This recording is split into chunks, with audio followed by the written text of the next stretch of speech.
என்னோடு கூட திருப்புங்கள் 2 நாளாகமும் 15ஆம் அதிகாரம் 2ஆம் வசனம். Second Chronicles chapter 15 verses 2. அவன் வெளியே ஆசாவுக்கு எதிர்கொண்டு போய் அவனை நோக்கி, ஆசாவே, யூதா பென்யமீன் கோத்திரங்களின் சகல மனுஷரே, கேளுங்கள். நீங்கள் கர்த்தரோடு இருந்தால் அவர் உங்களோடு இருப்பார். நீங்கள் அவரை தேடினால் உங்களுக்கு வெளிப்படுவார். அவரை விட்டீர்களேயாகில் அவர் உங்களை விட்டுவிடுவார். நாம் சிந்திக்க போகிற அந்த 3 ஃப்ரேஸ் இதுதாங்க. நீங்கள் கர்த்தரோடு இருந்தால் அவர் உங்களோடு இருப்பார். நீங்கள் அவரை தேடினால் உங்களுக்கு வெளிப்படுவார். அவரை விட்டீர்களேயாகில் அவர் உங்களை விட்டு விடுவார். கடந்த 2025ஆம் வருடம் உட்பட கடந்த இத்தனை வருடங்களாக நீங்கள் வாழ்க்கையிலே ஒரு குறிப்பிட்ட அளவு உங்கள் வாழ்வின் பயணத்தை முடித்து விட்டீர்கள். நாம் ஒவ்வொருவருக்கும் கடவுள் ஒரு பயண எல்லையை வைத்திருக்கிறார். அந்த எல்லையிலே உங்களுக்கு என்று நியமித்த அளவிலே ஒரு குறிப்பிட்ட அளவுகளை நாம் எல்லோரும் கடந்து விட்டோம்.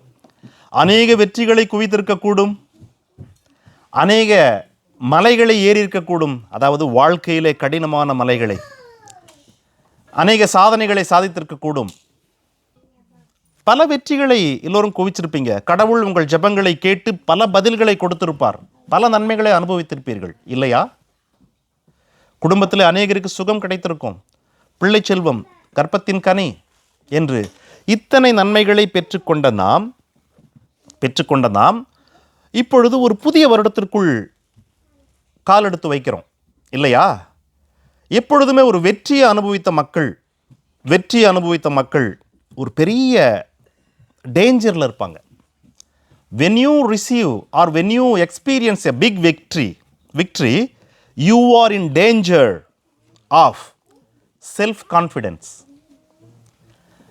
நீங்கள் உங்கள் சுயத்தின் மீது, உங்கள் சுய பலத்தின் மீது, அல்லது நீங்கள் சாதித்த உங்கள் சாதனைகளின் மீது சார்ந்து கொண்டு அதற்கு காரணராகிய கடவுளை மறந்து விடுகிற, முற்றிலுமாக அல்ல, ஆனால் ஓரளவுக்காவது மறந்து விடுகிற வாய்ப்புகள் உண்டு.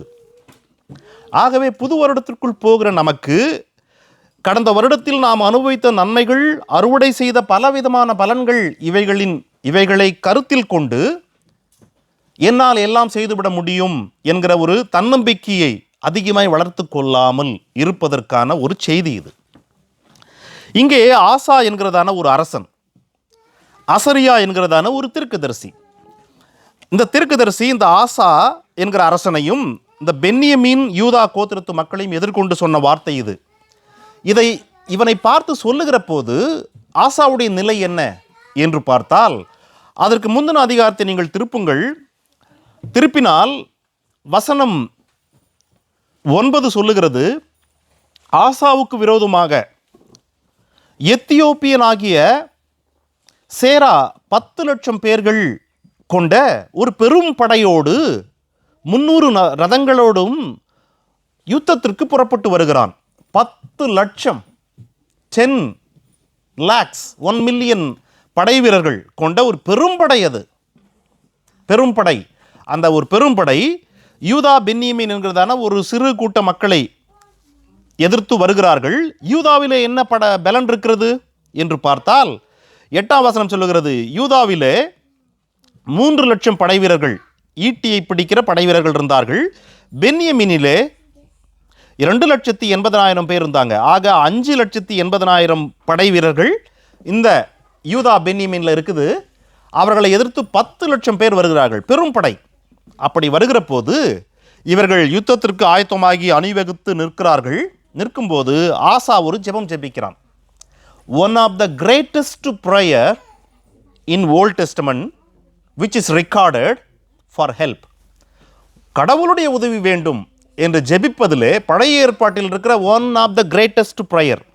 அவன் ஜெபிக்கிறான், ஆண்டவரே, பலமுள்ளவனுக்காகிலும் பலனற்றவனுக்காகிலும் உதவி செய்வது உமக்கு லேசான காரியம். You can able to help anybody.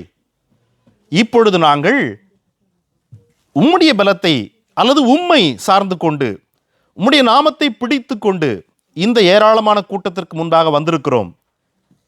கடவுளே எங்களுக்கு உதவி செய்யும் என்று ஜெபிக்கிறான். எளிமையான ஒரு ஜெபம், சுருக்கமான ஒரு ஜெபம், ஆனால் அர்த்தம் பொதிந்த, பொருள் பதிந்த, அதாவது என்டர் இன்டு த கோர்ன்றாங்களே, சரியான பாயிண்டை பிடிக்கிற ஒரு ஜெபம். கடவுள் அந்த ஜெபத்தை கேட்டு அவனுக்கு பெருவெற்றி தருகிறார். வசனம் சொல்லுகிறது, they got a big victory. அந்த பெருவெற்றியை பெற்று பெரும் பொருளோடு, கொள்ளையடித்த பெரும் பொருளோடு, நீங்கள் அந்த அதிகாரத்தை வாசித்தா தெரியும், மிகப்பெரிய கொள்ளை. 14ஆம் வசனம் சொல்லுது, அந்த பட்டணங்களை எல்லாவற்றையும் கொள்ளையிட்டார்கள், அவைகளில் கொள்ளை மிகுதியாய் அகப்பட்டது, மிருக ஜீவன்கள் இருந்த கொட்டாரங்கள் அவர்கள் இடித்து போட்டு திரளான ஆடுகளை ஒட்டகங்களை எடுத்துக்கொண்டு அவர்கள் எருசலேமுக்கு வருகிறார்கள் மகிழ்ச்சியோடு. ஒரு பெருவெற்றி, பெரும் கொள்ளை என்கிற ஒரு பெரும் செல்வத்தோடு அவர்கள் திரும்பி வருகிறார்கள். போகும்போது அவர்கள் நிலை என்ன? 10 லட்சம் பேரை எதிர்க்கிறோம், நம்ம மொத்தம் 5,80,000 பேர் தான் இருக்கிறோம், என்ன நடக்குமோ ஏது நடக்குமோ என்கிற எண்ணத்தோடு போனார்கள். கடவுளிடத்தில் they express their faith in prayer and they dependent on God completely for help என்கிற நிலையில் போய் நின்ன உடனே God gave him victory and they returned with a lot of பொருட்கள், செல்வங்கள், வெற்றி என்று. அப்படி வருகிற அவனை தான் நிறுத்தி, ஆசாவே, பென்யமீன், யூதா மக்களே கவனியுங்கள், நீங்கள் பெருவெற்றி பெற்றீர்கள். எப்படி பெற்றீர்கள் என்றால், கடவுளை சார்ந்து கொண்டீர்கள், கடவுளிடத்தில் ஜெபித்தீர்கள், உனக்கு பலன் இல்லை என்பதை ஒத்துக்கொண்டீர்கள், கடவுள் மட்டுமே பலம் உள்ளவர் என்பதை அறிக்கையிட்டீர்கள், கடவுளே எங்களுக்கு உதவி செய்யும் என்று உங்களை தாழ்த்தினீர்கள் அல்லவா? அதை கேட்ட கடவுள் உங்களுக்கு வெற்றி கொடுத்தார். இப்பொழுது வெற்றி கொடுத்த கடவுள் சொல்லுகிற வார்த்தையை கேள். என்ன? நீ கடவுளோடு இருந்தால் அவர் உன்னோடு இருப்பார். நீ கடவுளை தேடினால் நீ அவரை கண்டுபிடிக்க, அதாவது அவரை சென்று அடைய வழிவகை செய்வார். நீ அவரை விட்டால் அவர் உன்னை விட்டு விடுவார். அப்போ நல்லா கவனிங்க, இந்த ஆசா கடவுளிடத்தில் ஜெபித்து வெற்றியை பெற்றுக்கொண்டான் எனும்போது அவனுக்கும் கடவுளுக்கும் இடையிலே ஒரு நல்ல உறவு இருக்கிறது, ஒரு நல்ல கம்யூனிகேஷன் இருக்குது. கடவுள் அவனுடைய ஜெபத்தை உடனடியாக கேட்கிறார், ஒரு பெருவெற்றியை தருகிறார் எனும்போது அது தொடர்ந்து அப்படியே இருக்குமா என்றால் இருக்காது என்று கடவுள் பார்க்கிறார். அது அப்படியே இருக்க போவதில்லை. இது சட்டம் ஒன்றும் இல்லை. as long as you are with God, God is with you. As long as you are seek for God, He will let you to find Him. As long as you are with Him, He will with you. இதுதான் கடவுளுடைய நிலை. கடவுள் தெளிவாக அதை வெளிப்படுத்துகிறார். Even though you are a son of David, அவன் ஆசா தாவீதுனுடைய வம்சம். Even though you prayed and got a big victory, that is not a formula you can able to apply any time and every time. No. Each and every time, each and every situation, you need to come to the same place where you prayed, Lord, பலம் உள்ளவனுக்காகிலும் பலன் இல்லாதவனுக்காகிலும் உதவி செய்வது உமக்கு லேசான காரியம்.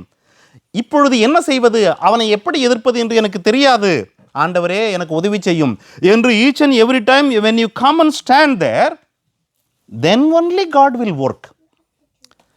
கடந்த முறை நான் ஜெபித்தேன், கடவுள் உதவி செய்தார், ஆகவே நடந்துவிடும் என்று போய்விட முடியாது. அந்த பாடத்தை கடவுள் இவனுக்கு கொடுக்கிறார். when he completely depend on God, God gave him victory. ஆனால் அவனுடைய எதிர்காலத்தில் ஒருவேளை கடவுளை விட்டு விலகிவிட அல்லது கடவுளை தேடாமல் போவதற்கு வாய்ப்புகள் இருக்கிறது என்பதை கடவுள் முன்கூட்டியே அறிந்து அவனை எச்சரிக்கிறார்.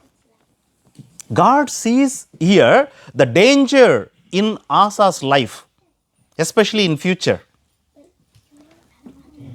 பிரியமானவர்களே, கடந்த வருடத்தில் நீங்கள் அனுபவித்த நன்மைகள், வெற்றிகள், சாதனைகள் இருக்குல்ல, அவைகள் எல்லாவற்றையும் பெற்றுக்கொண்டு மகிழ்ச்சியோடு இன்னைக்கு கடவுளுக்கு நன்றி செலுத்த தானே வந்திருக்கீங்க. God warn you. Why? There is a danger eating. ஒரு எச்சரிப்பு இருக்கிறது உங்களுக்கு. என்ன எச்சரிப்பு? வெற்றி நிமித்தம் மமதை வந்துவிடுவதற்கு வாய்ப்பு உண்டு. கடவுள் உங்களை நடத்தின விதங்களை ருசித்து நீங்கள் மமதை அடைந்துவிட வாய்ப்புகள் உண்டு. ஆகவே make this choice. What is the choice? as long as நீங்கள் கடவுளோடு இருந்தால் அவர் உங்களோடு இருப்பார். இது ஒரு வாக்குத்தத்தம், அதே வேளையில் ஒரு எச்சரிப்பு. அப்போ கடவுளோடு இருக்கவில்லை என்றால் அவர் உங்களோடு இருக்க மாட்டார். அப்போ கடவுளை நீங்கள் தேடவில்லை என்றால் he will not let you to find him. He will not let you to find him. Do you see that? அவரை விட்டீர்களே ஆகில் அவர் உங்களை விட்டு விடுவார். பிரியமானவர்களே, இந்த ஆசாவனுடைய வாழ்க்கையை நீங்கள் கூர்ந்து கவனித்தால் 14ஆம் அதிகாரத்திற்கு வாருங்கள். அவன் அரசாட்சிக்கு வந்தவுடன் அவன் என்ன செய்கிறானா? 4ஆம் வசனம், 2 நாளாகமம் 14:4.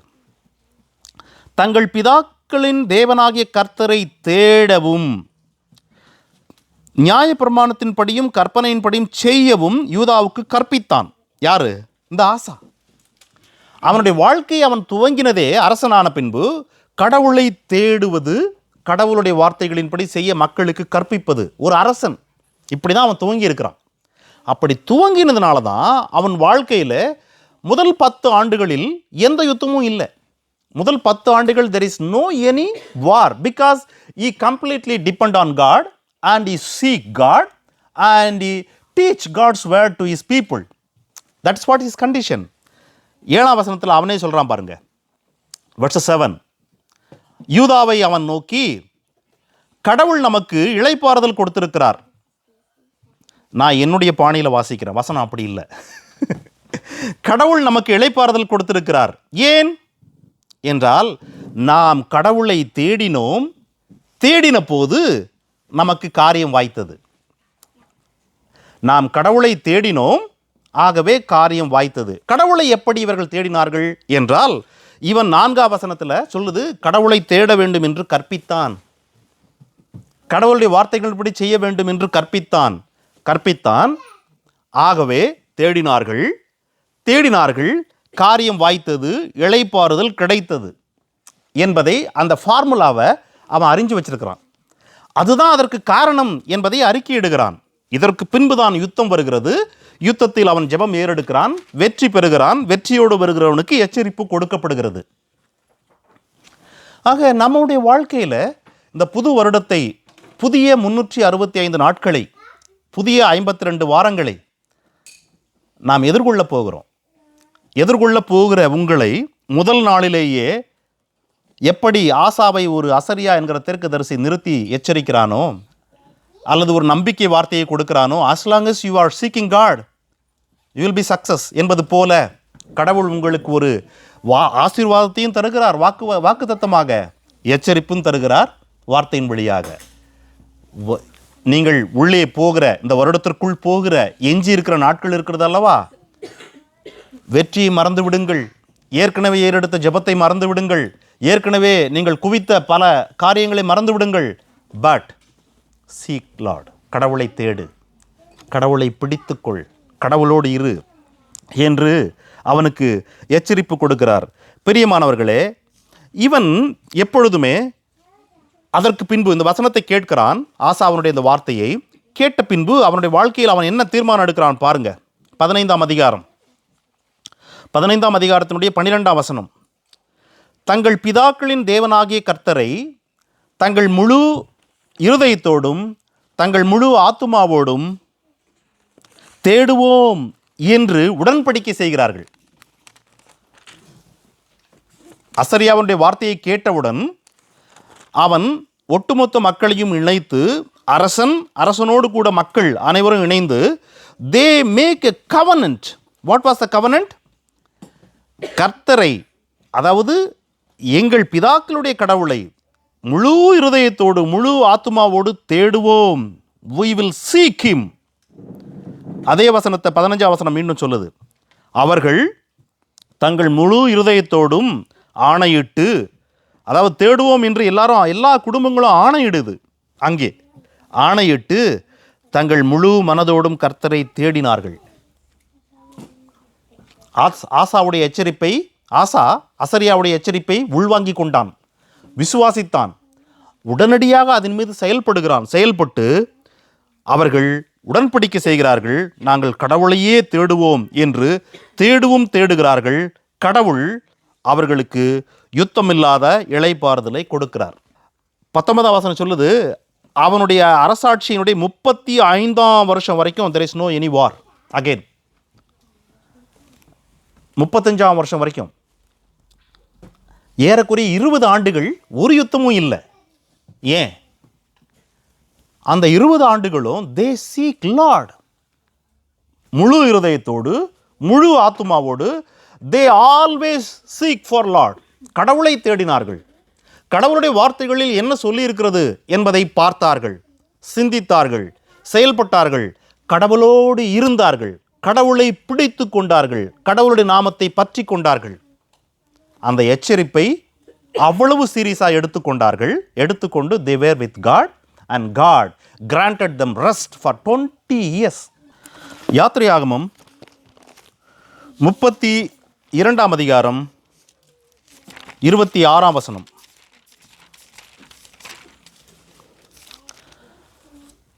பாளையத்தின் வாசலில் நின்று கர்த்தருடைய பட்சத்தில் இருக்கிறவர்கள் யார், என்னிடத்தில் சேரக்கடவர்கள் என்று சொல்லுகிறான் மோசே. அப்பொழுது லேவியின் புத்திரர் எல்லோரும் அவனிடத்தில் கூடி வந்தார்கள். இந்த சம்பவம் உங்களுக்கு தெரியும், நான் விளக்க விரும்பவில்லை. இஸ்ரவேல் மக்கள் வனாந்தரத்தில் பொன் கன்றுக்குட்டியை செய்து வணங்குகிறார்கள், ஆராதனை செய்கிறார்கள், பண்டிகை கொண்டாடுகிறார்கள்.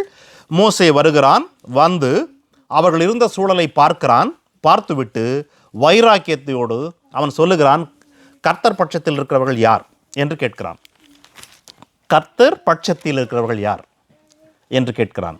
அப்போ கடவுளோடு இருக்கிறவர்கள் என்றவுடன் லேவி வம்சத்தின் மக்கள் வெளியே வந்து நிற்கிறார்கள். நாங்கள் கடவுளோடு இருக்கிறோம் என்று.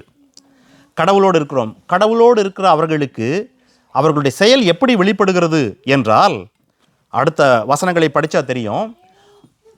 பாளையத்திற்குள் போய் உன்னுடைய தகப்பன் அல்லது உன்னுடைய தம்பி அல்லது உன்னுடைய அண்ணன் அல்லது உன்னுடைய மகன் என்று எந்த ஒரு ஆண் மகனாவது அங்கே வேசித்தனம் பண்ணி கொண்டிருந்தால், கடவுளுக்கு விரோதமான அந்த பாவத்தை செய்து கொண்டிருந்தால் வெட்டி வீழ்த்து என்று சொல்லுகிறான் மோசே கடவுள் வழியாக. அதை செய்ய போகிற அவர்கள்தான் கர்த்தர் பட்சம் இருக்கிறார்கள். கர்த்தர் பட்சம் இருப்பது என்றால் என்ன? Standing with God against sin in the camp. Standing with God against sin in the camp. உங்கள் குடும்பத்திலே 5 பேர் 6 பேர் 4 பேர் என்று இருக்கிறோம், கணவன் மனைவி பிள்ளைகள் என்று.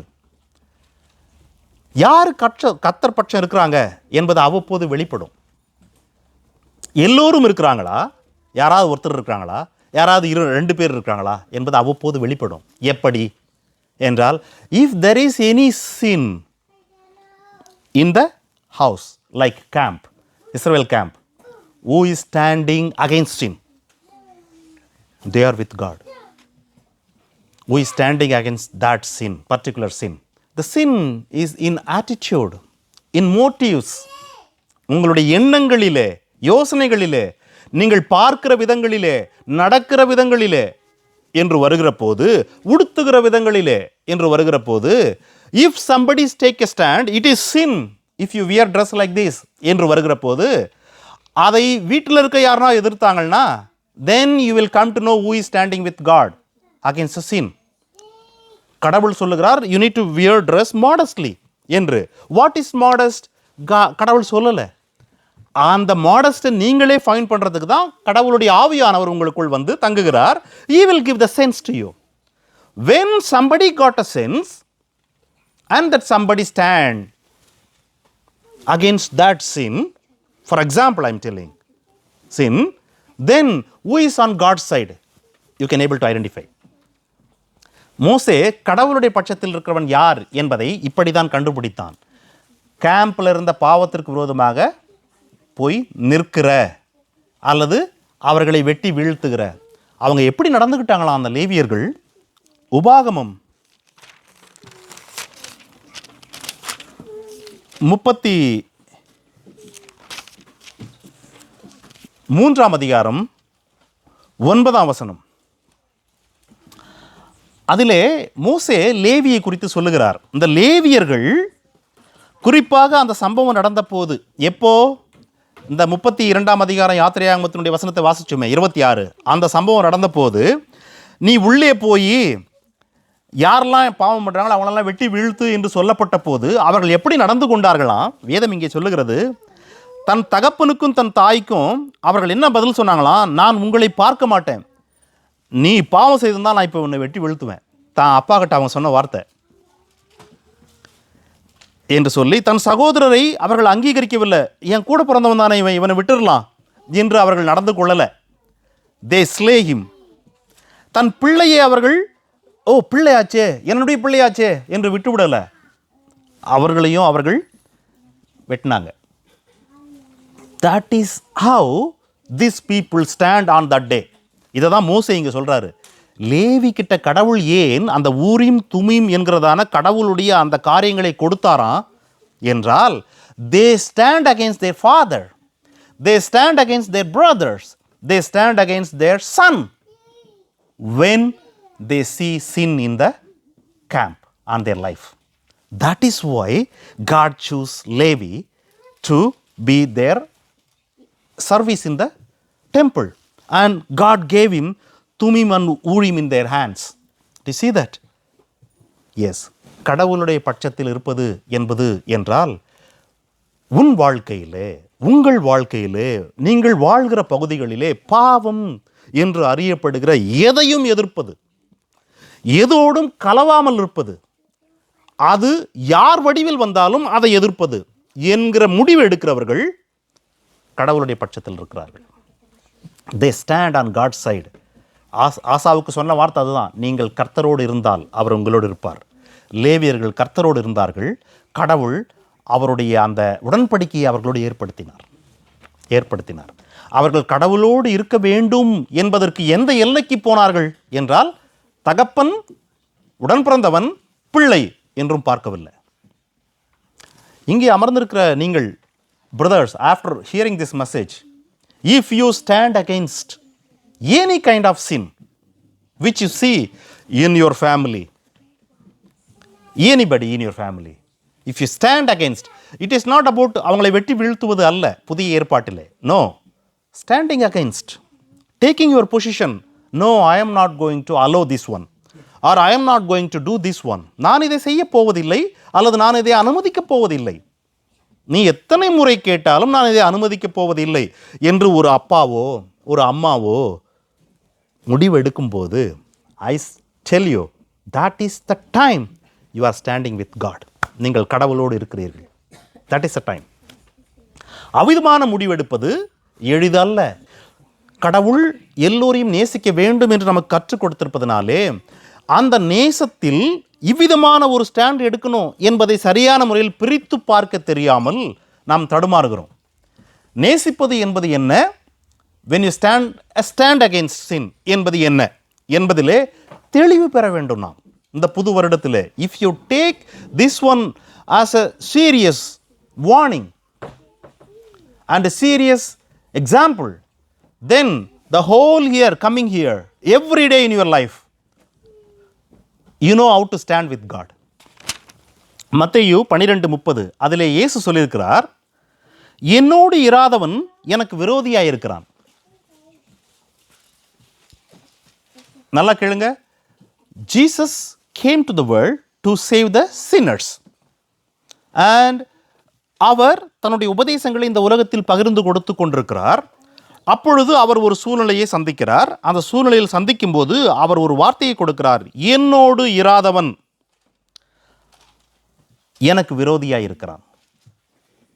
இயேசு கடவுளுடைய சித்தத்தை நிறைவேற்ற இந்த உலகத்திற்கு வந்தார். ஆக இயேசுவோடு இராதவன் இயேசுவுக்கு விரோதியாக இருக்கிறான். If you not stand with Jesus in this world for Jesus, if you not stand with Jesus, இயேசு எதை எதிர்த்தார் இந்த உலகத்தில்? அவர் எதையுமே எதிர்க்கல எக்ஸப்ட் சின். அவர் பாவத்தை எதிர்த்தார்.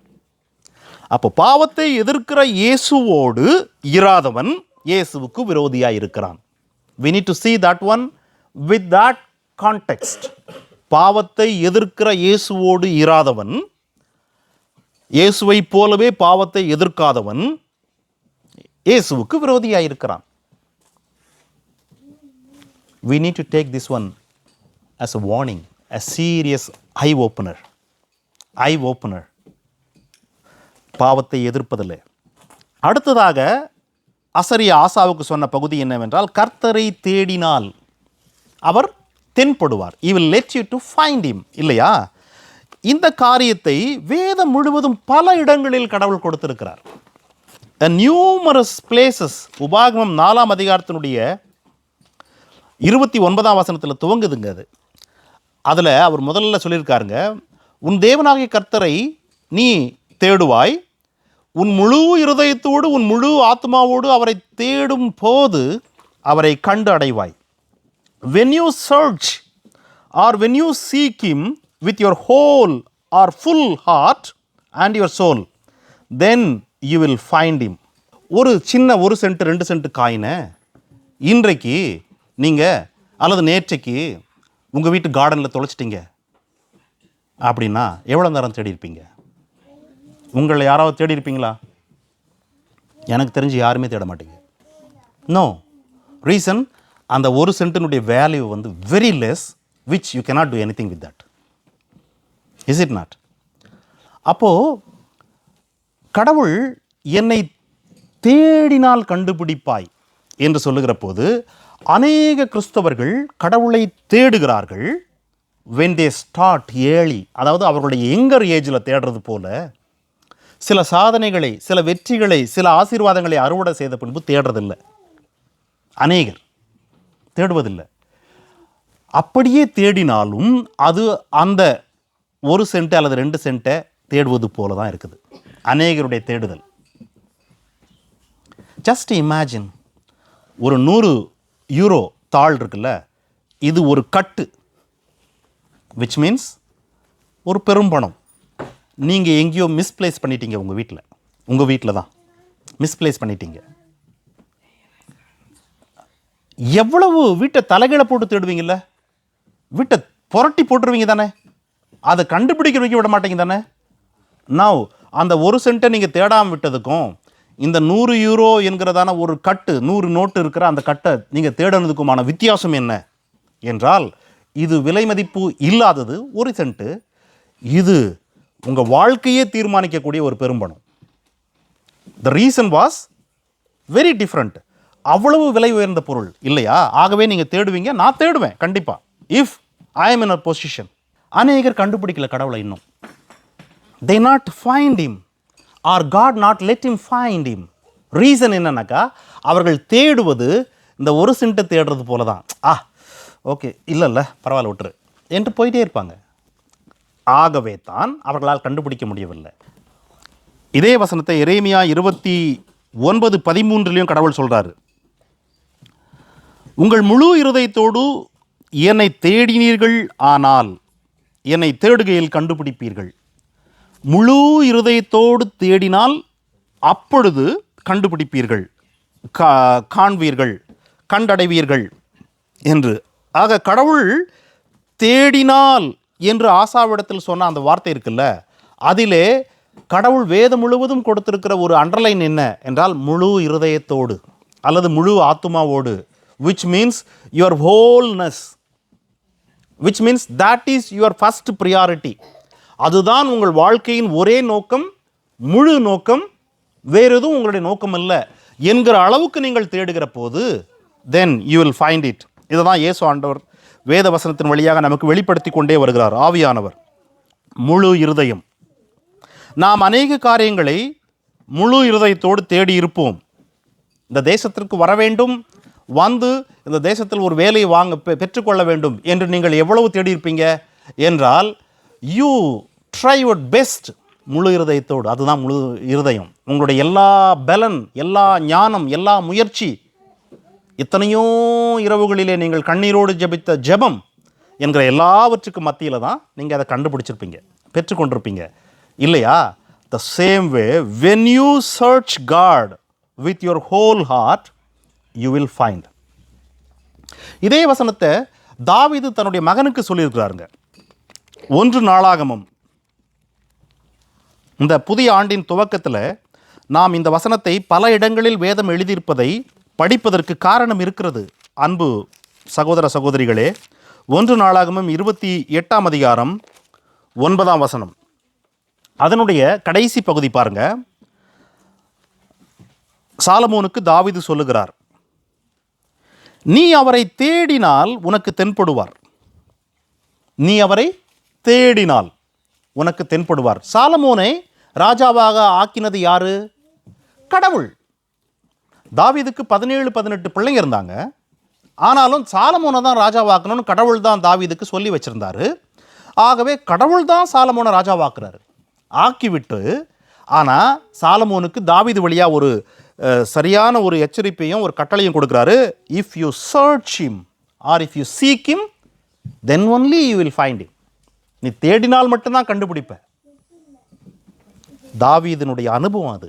ஆகவே தாவீது அதை கடத்துகிறான் தன் பிள்ளைக்கு.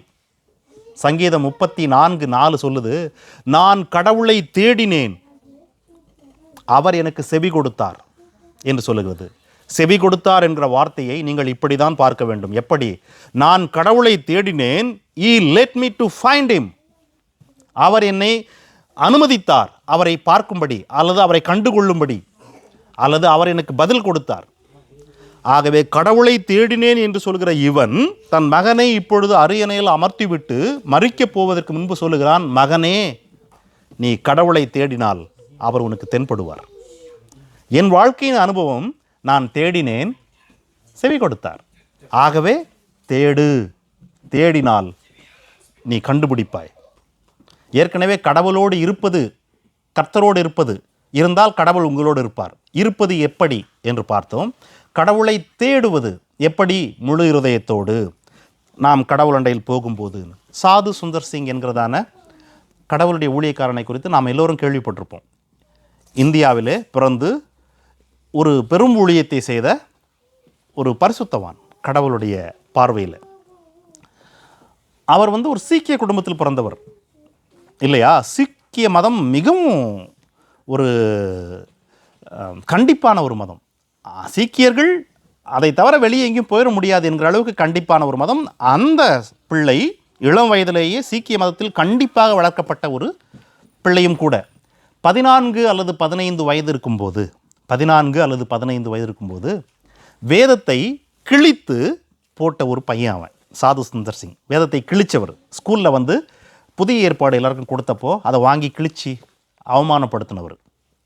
ஆனாலும் கூட கடவுளை தேட வேண்டும், உண்மையான கடவுள் யார் என்கிற கேள்வியினாலே தூங்காமல் புலம்பிக் கொண்டு, கடவுளே நீர் இருப்பது உண்மை என்றால் நான் உம்மை பார்க்க வேண்டும், எனக்கு வெளிப்படுத்தும் அல்லது எனக்கு உறுதிப்படுத்தும் என்று அவன் தொடர்ந்து கேட்டுக்கொண்டே இருந்ததின் அடிப்படையில் ஒரு இரவில் இயேசு அவன் இருந்த அறையிலே, சாது சுந்தர் சிங் என்கிற வாலிப பிள்ளை இருந்த அறையிலே அவனுக்கு காட்சியளித்தார். எத்தனை பேர் நீங்கள் படிச்சிருக்கீங்க தெரியல. He met Jesus in his glorious form. 14 அல்லது 15 வயது இருக்கும்போது. That changed his life.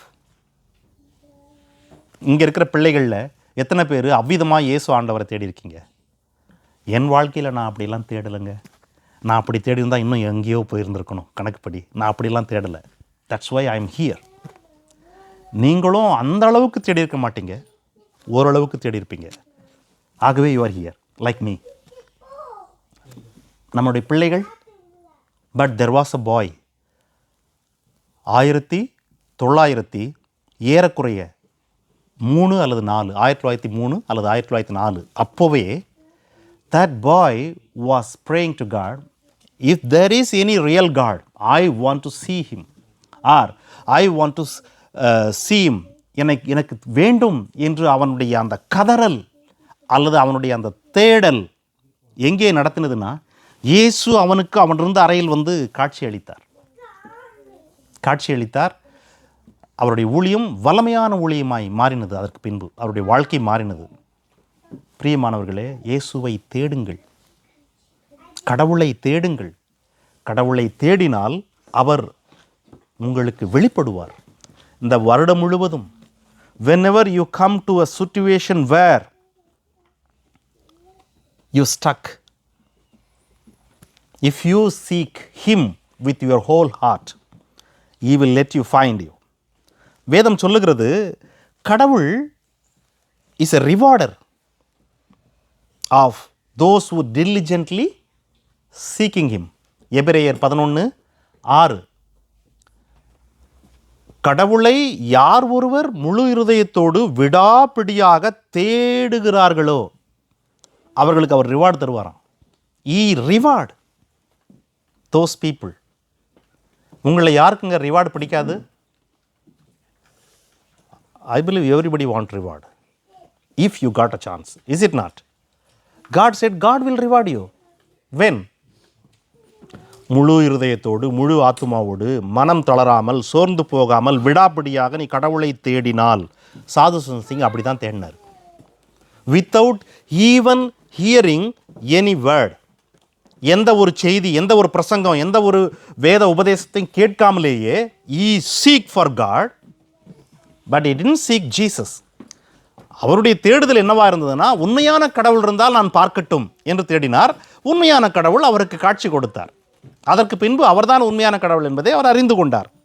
ஆகவே கடவுள் நீங்கள் தேடுகிற போது உங்களுக்கு அவர் ரிவார்டு தரார். கடைசியாக அந்த ஆசாவுக்கு கொடுத்த எச்சரிப்பு என்னன்னா, நீங்கள் கடவுளை விட்டு விட்டால் he will let you. If you forsake him, he will forsake you.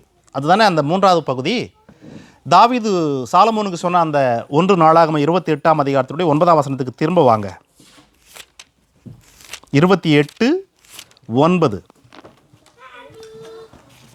அதனுடைய கடைசி லைன் இப்போ. அதாவது அவரை தேடினால் உனக்கு தென்படுவார்னு சொன்னார்ல, அதுக்கப்புறம் அவர் சொல்றார், நீ அவரை விட்டு விட்டால் அவர் உன்னை என்றைக்கும் கைவிடுவார். என்றைக்கும் கைவிடுவார். சாலமோன் வாழ்க்கையில் இது நடந்ததா? Ask your self. தாவீது சாலமோனை எச்சரித்தான், மகனே அவர் உன்னை தெரிந்து கொண்டார், அவரை தேடினால் வெளிப்படுவார், அவரை விட்டு விட்டால் என்றைக்கும் விட்டு விடுவார் என்று சொன்னான். நடந்துச்சு அவன் வாழ்க்கையில் என்றால் நடந்தது. தாவீது சாலமோனை எச்சரித்த அந்த எச்சரிப்பு அப்படியே சாலமோனுடைய வாழ்க்கையில் நடந்தது. God let him forever. அப்படியே விட்டு விட்டார். இப்போ நம்ம ஆசாவுக்கு வரலாம். ஆசாவுக்கு அந்த எச்சரிப்பு கொடுத்தார் இல்லையா, அசரியா வழியா? ஆசாவுடைய வாழ்க்கையில் என்ன நடந்துச்சு நம்ம பார்த்தோம். அந்த எச்சரிப்பை கேட்டதுக்கப்புறம் அவன் he was made a covenant with people to seek God with whole heart and whole soul என்று சொல்லி 20 ஆண்டுகள் யுத்தம் இல்லையா? 16ஆம் அதிகாரத்திற்கு வாங்க. இப்போ 16ஆம் அதிகாரத்தினுடைய முதல் வசனத்தில் இந்த ஆசாவுக்கு விரோதமாக இஸ்ரவேலுடைய ராஜா வருகிறான், பாஷா என்பவன். அவன் வந்தவுடன் கடவுளை தேடாமல் தமஸ்குவுக்கு ஆள் அனுப்புகிறான். ஆலயத்தில் இருக்கிற வெள்ளியை பொக்கிஷங்களை எடுத்து கொடுத்து தமஸ்குவில் இருக்கிற அரசனிடத்திலே உதவி கேட்கிறான். அவனை சார்ந்து கொள்ளுகிறான், எனக்கு உதவி செய் என்று. அவன் உதவி செய்கிறான். நீங்கள் படித்தா தெரியும், அவன் உதவி செய்கிறான்.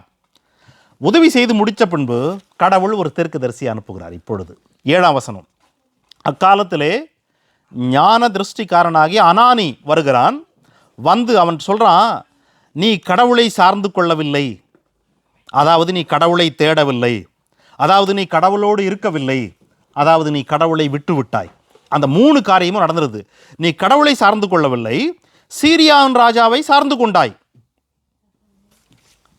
என்று சொல்லிவிட்டு ஏற்கனவே நடந்த காரியத்தை நினைவுபடுத்துகிறான். 10 லட்சத்திற்கு அதிகமான ஒரு சேனையாகிய எத்தியோப்பிய சேனை வந்தபோது நீ கடவுளை சார்ந்து கொண்டாய், அதாவது நீ கடவுளை தேடினாய், நீ கடவுளோடு இருந்தாய். என்ன நடந்தது? கடவுள் உனக்கு வெற்றி கொடுத்தார். இப்பொழுது நீ கடவுளை சார்ந்து கொள்ளாமல் சீரிய அரசனை சார்ந்து கொண்டாய். இனிமேல் உன் வாழ்க்கையில் இன்று துவங்கி அநேக யுத்தங்கள் நேரிடும். எச்சரிப்பு பார்த்தீங்களா? இவனுடைய வாழ்க்கையிலே இவன் எப்படி ஒரு டேஞ்சருக்குள்ளே போயிடுவான், பெருமை, செல்ஃப் கான்ஃபிடென்ட் என்கிற ஒரு டேஞ்சரில் போயிடுவான் என்பதனாலேயே ஒரு எச்சரிப்பு கொடுத்தாரு. அதை உள்வாங்கி கொண்டவன் 20 ஆண்டுகள் எச்சரிப்போடு வாழ்ந்தான். அதற்கு பின்பு அவன் வாழ்க்கையில் ஒரு சினாரியோ வருகிற போது அவன் அந்த டேஞ்சரில் விழுந்தான். அப்போ அதாவது அந்த எச்சரிப்பு படிப்படியாக மழுங்கி போயிடுச்சு. ஒரு குறிப்பிட்ட காலத்திற்கு நம்ம அந்த எச்சரிப்பை மறந்துடுவோம் என்பது போல இவன் மறந்துட்டான். ஸோ வென் டைம் கம்ஸ், அவன் இன்னொரு அரசனை சார்ந்து கொண்டான், கடவுளை அல்ல. 16:9 பாருங்க, கடவுள் சொல்றாரு, தம்மை பற்றி உத்தம இருதயத்தோடு இருக்கிறவர்களுக்கு தம்முடைய வல்லமையை விளங்கும் பண்ணும்படி கர்த்தருடைய கண்கள் பூமி எங்கும் உலாவிக் கொண்டிருக்கிறது. இந்த வசனத்தை நல்லா உள்வாங்கிக்குங்க. God is not searching those who are with him. அவரோடு யார் இருக்கிறாங்கன்னு கடவுளுக்கு தேடலை. கடவுள் என்ன சொல்றாருன்னா, கடவுள் தம்முடைய வல்லமையை விளங்க பண்ணும்படி யாருடைய இருதயம் கடவுளோடு உத்தமமாக இருக்கிறது என்று கடவுளுக்கு ஏற்கனவே தெரியும். By seeing from above when he sees, he know whose heart is with God. யாருடைய இருதயம் முழு இருதயத்தோடு கடவுளை தேடிக்கொண்டிருக்கிறது என்று அவருக்கு தெரியும். ஆகவே அவருடைய கண்கள் எதை பார்த்து கொண்டிருக்கிறதுனா, அவர்களுக்கு தன்னுடைய வல்லமையை விளங்க பண்ண வேண்டும் என்று தான் அவருடைய கண்கள் சுற்றி கொண்டிருக்குது. கடவுளுடைய கண்கள் யார் கடவுளோடு இருக்காங்கன்னு தேட ஒன்றும் சுத்தலை. Try to understand. God's eyes are not looking for those who are heart is with him. No. God's eyes are looking to support. ஆங்கில பதம் சொல்லுது, he may strongly support those whose heart is with him. அப்போ கடவுள் அவருடைய கண்கள் சுற்றி கொண்டே இருக்கிறது. எதற்கு என்றால், இங்கே இருக்கிற யாருடைய இருதயம் கடவுளோடு இருக்கிறதோ அவர்களுக்கு தம்முடைய வல்லமையை விளங்க பண்ண சுற்றி கொண்டிருக்குது. which means he wanted to support you strongly in your crisis. அதற்கு அவருடைய கண்கள் சுற்றி கொண்டிருக்கிறது. ஆனால் யாருடைய இருதயம் கடவுளை தேடுகிறது, சார்ந்திருக்கிறது, கடவுளோடு இருக்கிறது, அவர்கள் தான் அந்த லிஸ்ட்டில் வருவாங்க. அந்த லிஸ்ட்டில் அது வரைக்கும் இருந்த ஆசா அந்த சம்பவத்தில் அந்த லிஸ்ட்லேருந்து வெளியே போயிட்டான். ஆகவே கடவுளுடைய கண்கள் அந்த யூதா பட்டணத்தின் மீது, எருசலேம் மீது சுற்றி கொண்டு இருந்துச்சு. ஆசாவுக்கு உதவி செய்ய வேண்டும், தன்னுடைய வல்லமையை காட்ட வேண்டும். எப்படி எத்தியோப்பியா படை வந்த போது காட்டிச்சோ அதே போல் காட்டணும்னு தேடிக்கிட்டே இருக்குது. ஆல் ஆஃப் சடன் அவனுடைய இருதயம் விலகிவிட்டது, மனிதனை சார்ந்து கொண்டான். so that God could not able to support him strongly in such situation. முடியல கடவுளால். இதுதான் வேதம் சொல்லுகிறது. என்ன நடந்துச்சு? இன்னும் கொடுமை. 12ஆம் வசனம் பாருங்க. ஆசா அரசாண்ட 39ஆம் வருஷத்தில் தன் கால்களில் வியாதி கண்டு அவன் நோவு மிகவும் உக்கிரமாக மாறிடுச்சு. அவனுடைய செல்வத்திற்கு அவன் பல வைத்தியர்களை பார்த்திருக்க கூடும். வேதம் சொல்லுகிறது, தன் வியாதியிலும் கடவுளை அவன் தேடவில்லை. This is the danger God foresees in Asa's life when he got a big victory. இந்த டேஞ்சரை தான் கடவுள் முன்கூட்டியே கணித்தார், பார்த்தார். He knows future, is it not? Since he knows the future, he warned him. As long as you are with God, he will be with you. As long as you search him, seek him, he will let you find. As long as you are with God, he will be with you. என்று சொன்னது எதற்கு என்றால், இவனை குறித்து கடவுளுக்கு ஒரு திட்டம் இருந்தது, ஒரு தீர்மானம் இருந்தது. இவன் இவ்விதமான ஒரு வலையில் விழப்போகிறான் என்கிற பார்வை கடவுளிடத்தில் இருந்தது. எச்சரித்தார். எச்சரிப்பை பெற்றுக்கொண்டு உணர்வோடு இருந்த வரைக்கும் பாதுகாக்கப்பட்டான், அந்த வளையத்திற்குள் இருந்தான். When he lost his sensitivity towards God's word, finally இந்த தீர்க்கதரிசி வந்து சொன்னதுக்கு அப்புறமும் அவன் மனம் திரும்பல. அதுக்கப்புறமும் அவன் பல காரியங்களை செய்கிறான். தன் வியாதி வந்த போதும் கடவுளை தேடவில்லை. He was tasted the God's goodness and he received the God's warning, but finally he was not seeking God. That is how sadly his life is ended. முடிஞ்சிருச்சு அவன் லைஃப். அங்கே அவன் கடவுளை தேடவில்லை, பரிகாரிகளை நாடினான். அடுத்த வசனம், அவன் நித்திரை அடைந்தான். இதே போல தான் சாலமோனுடைய நிலையாச்சு. அவன் கடவுளை தேடவில்லை, மரித்து போனான். இதே மாதிரி தான் ஆச்சு. எதற்காக இந்த வசனத்தை இன்றைக்கு நமக்கு கடவுள் கொடுக்கிறார்? God sees the danger which you are going to face in this year or coming year of more self-confident or your previous சக்ஸஸ்னால் வருகிறதான மமதை, இவை எல்லாவற்றையும் கடவுள் முன்கூட்டியே பார்த்து இன்றைக்கு உங்களை என்னை நேசிப்பதனாலே அவர் நமக்கு இந்த வார்த்தைகளை கொடுக்கிறார். அப்போஸ்தலர் 17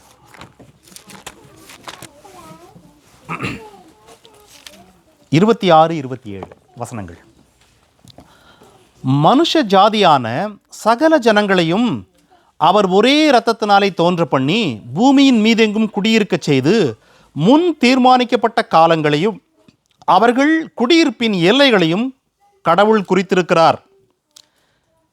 இந்த வசனம் சொல்றதை கவனிச்சிங்களா?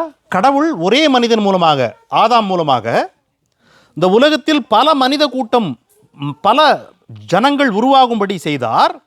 உருவாக செய்து அவர்கள் பூமி முழுவதும் குடியிருக்கும்படி செய்திருக்கிறார். முன் தீர்மானிக்கப்பட்ட காலத்தின் அடிப்படையில் God was long ago decided in this century, நான் பிறக்க வேண்டும், நீங்கள் பிறக்க வேண்டும் என்று. That's what it says. முன் தீர்மானிக்கப்பட்ட காலங்கள் அடிப்படையிலே அவர்கள் எங்கே வாழ வேண்டும், எங்கே அவர்கள் குடியிருக்க வேண்டும், வாட் இஸ் தேர் பவுண்டரி, இவை எல்லாவற்றையும் கடவுள் ஏற்கனவே தீர்மானித்து வச்சிருக்கிறாராம். God already decided this particular year you are going to be in Ireland.